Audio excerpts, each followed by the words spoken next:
mga nakaligtas, may nakakakilabot na kwento. Marami ang labis na nalungkot dahil sa nangyaring trahedya sa Thailand matapos masunog ang bus sa kayang maraming estudyante at ilang guro sa isang field trip. Ngunit kinilabutan ng labis ang marami matapos magkwento ang mga nakaligtas.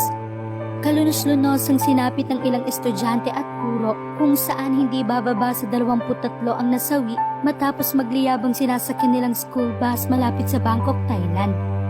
Ayon sa mga ulat, kabilang sa mga nasawi ang 3 guro at 20 na mga batang estudyanteng nasa grade 3.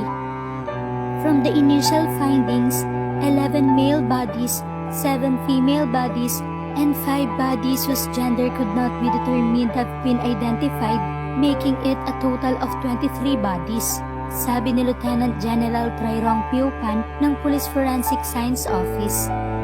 Base sa mga